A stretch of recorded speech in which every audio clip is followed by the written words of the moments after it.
Hey guys, today we're doing a Leeds United career mode. So this is the first episode, so we're gonna get the 60% increase for the transfer budget and the global transfer network. So we're always gonna start with Leeds.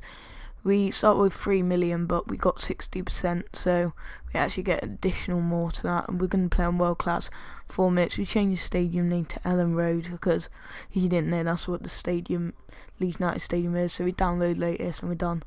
Changed the manager's name to Mr. Kobe. We have a great shirt and tie and all that. So we get into our first day, and they want us to get to the round 32 of the cup, look for a central midfielder, and they want us to fight for promotion. So I think they're all doable. So we go into it, and I think I can pull off some of them. We look through the squad report, something like a transfer report. There's a couple of the people in there that gone down from the defaults, and some have stayed the same, some have gone up. But I think with a few more signings, we can push this team to a good playoff or better position this year. So that will be good, and was sort of what the board want, and I don't want to get fired from our job. So we actually have 4.8, and we go in for this striker called Pavoletti, who has 12 months remaining on his contract.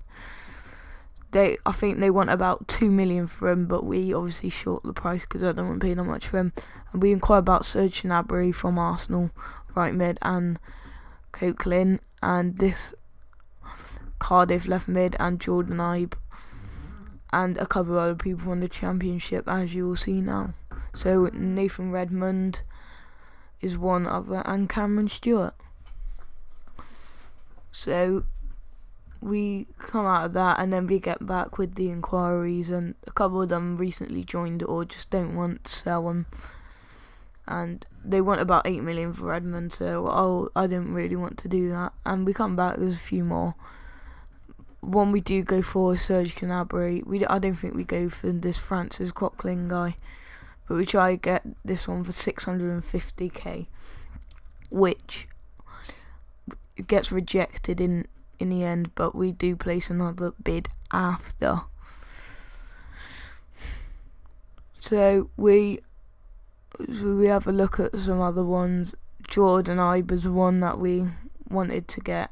We offered 700k, but does get rejected in the end. And we also show him a couple more days, and Empoli offer 850. So we have a look. I think we put another bid in, but we asked for 1.2 million for Leonardo Pavoletti. He was actually linked with Leeds in real life. That was one of the reasons why I wanted him, really. And yeah, so Derby reject, so we submit another offer for 900k to beat Empoli's, but Middlesbrough outbid us, as it says. I didn't read it at the bottom, and I didn't really want to pay much more than that. So we asked for 750k for Serge Gnabry, who was on a 15 grand contract a week, so that will set us back a bit, as we're not on the biggest budget, because we don't really have that much money. But they accept Middlesbrough offer, and we submit a contract for Pavoletti, who Sassuolo accepted. Well, they accepted the transfer. So we just have a look around, see what's going on. We go in the list, not transfer list. So we search some players, and we come across like some Spanish teams. So we look at Sergio Roberto, who's from Barcelona. We look at the Barcelona players. We inquire about a few. We obviously don't get all of them because we don't have that big of a budget, but we inquire about some. So we go in, and we changed the settings to 24, not 23 now, so a couple more popped up, as you can see. And we go to Barcelona as well to see what they've got.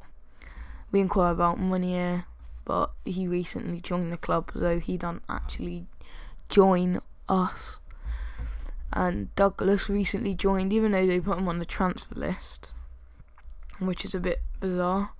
And we look in Barcelona the Bees now. We inquire about a few people, one was Adama and a couple of others, Dungu Trasafic and Halovic from Croatia, who is a centre mid who looks actually quite good on this. So yeah, we come back and then they warn us about international management, and Derby obviously reject. Arsenal accepted the 750. They want 3.8 million for Sergio Roberto. Munir don't want to join, neither does Douglas, and they want 3 million for Dungu Trasafic. So we put in a 5-year deal with Serge Gnabry on a 15 grand contract, crucial for us team, and he will come back in the next couple of days. So Diego Llorente don't want to join. We try to get Nacho Fernandez for quite cheap, to be honest.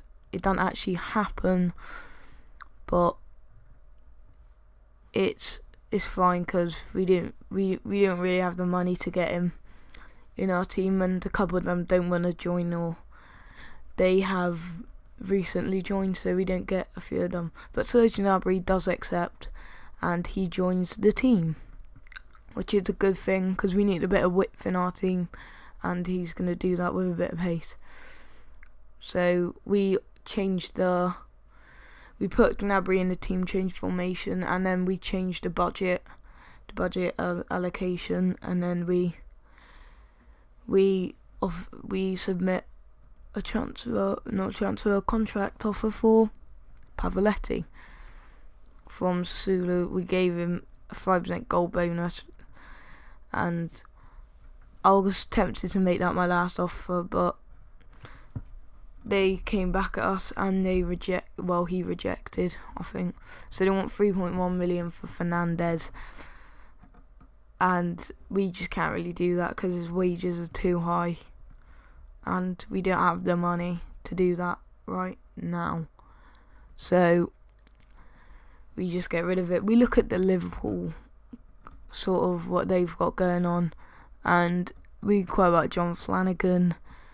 I think he's called Jordan Rossiter, and Yesil, the German striker, who we do actually try to get.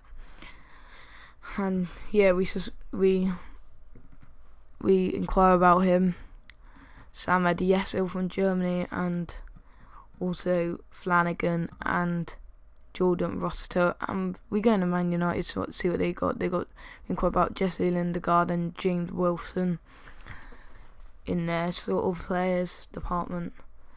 So yeah, we inquire about James Wilson, and we move on to West Ham, which was a bit disappointing. I thought they might have quite a good few youth players. We only inquired about Danny Whitehead.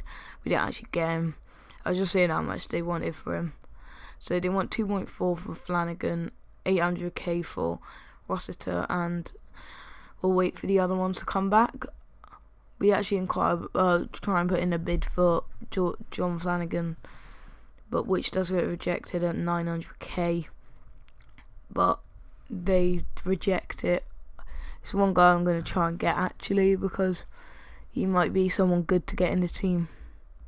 So we get 4 back, and Jesse Lindegaard, they don't want to sell him, but we do actually still put in an offer for him. They only want 250k for Yesil, and we asked for 200k for him, for the 20-year-old German striker. And Jesse Lindegaard, they say they don't want to join, but we asked for 900k, and they come back in the next few days. So we don't put in a bid for Whitehead or Rossiter.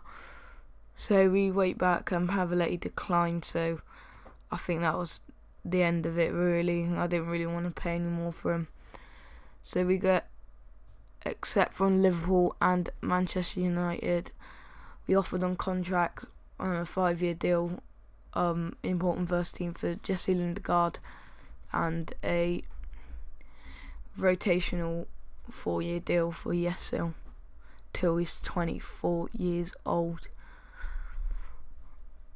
or around then. So we received transfer offer for David Norris. We asked for 250k from his 150 what they offered, and Pavletti declined, so we just delete the email.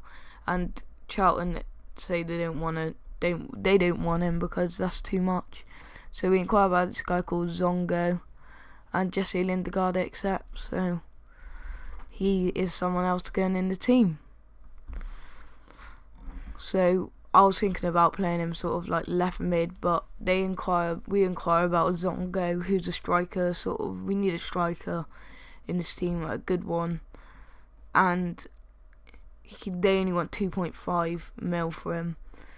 So we put 1 million on Morrison, see if they want it, because I don't really want Morrison. We get Yesil, we sign him up, so that's another sign in, and then we ask for 1.6 million, and that is the end of the episode.